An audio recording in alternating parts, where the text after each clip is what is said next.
During the time of Gautam Buddha, in the kingdom of Vaishali, there lived a famous prostitute named Amrapali.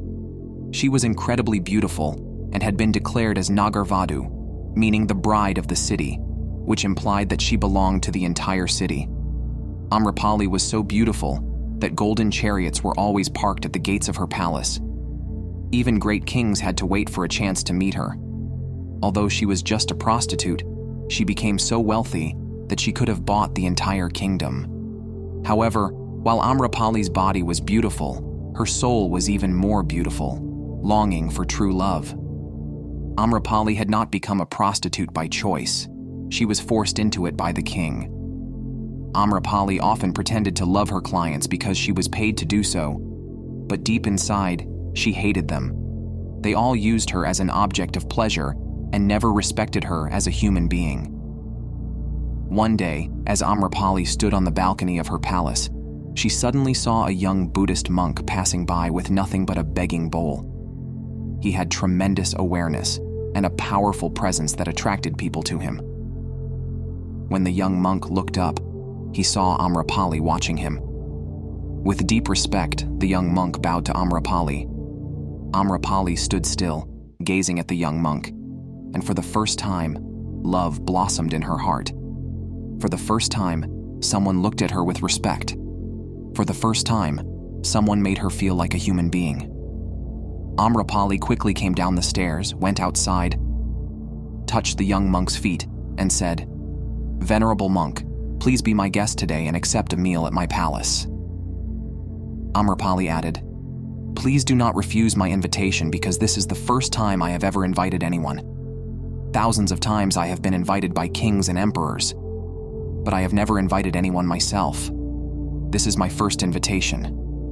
The young monk respectfully accepted Amrapali's invitation and took the meal. After the meal, Amrapali said, "Venerable monk, in 3 days the rainy season will begin and it will last for the next 4 months. I invite you to stay at my palace for these 4 months. This palace will be your shelter during that time. I assure you that I will not disturb your meditation in any way. Instead, I will do everything I can to make it easier for you." The young monk replied, "Please forgive me, but I cannot make this decision on my own. I will ask the Buddha about your proposal. If he permits, then I will stay in your palace." With these words, the young monk left. Before the young monk could reach the Buddha and tell him about Amrapali's proposal, other monks who were present there reached the Buddha first and said, "Buddha, please stop that young monk. Amrapali has invited him to stay at her home for 4 months. Amrapali is a prostitute, and it is not right for a monk to stay in a prostitute's house for 4 months. It will send the wrong message about our community." The Buddha replied, "Please calm down and wait for the young monk to arrive." After a short while, the young monk came to the Buddha, touched his feet, and told him the entire story. He said, "O Buddha, a woman named Amrapali in the city has invited me to stay at her palace during the rainy season for 4 months. I have not given her an answer yet. I told her that if you allowed me, only then I will stay at her home.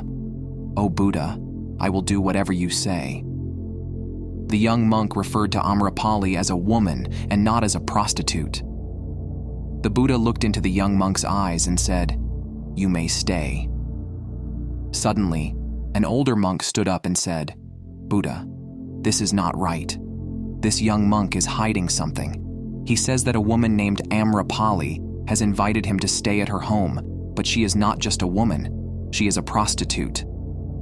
The Buddha replied, "I know, and because he did not use the word prostitute, it means he has respect for her.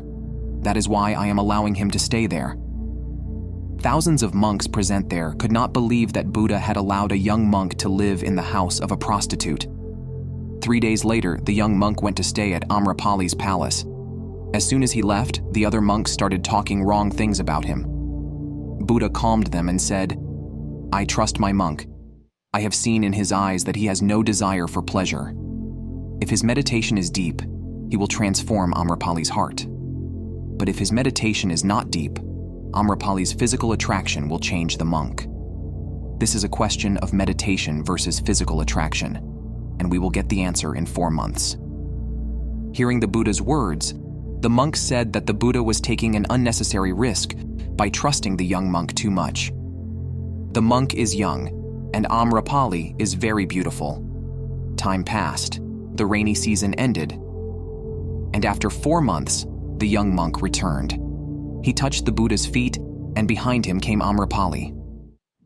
The young monk introduced Amrapali to the Buddha and said, "O Buddha, this is Amrapali, and she wishes to take refuge under you.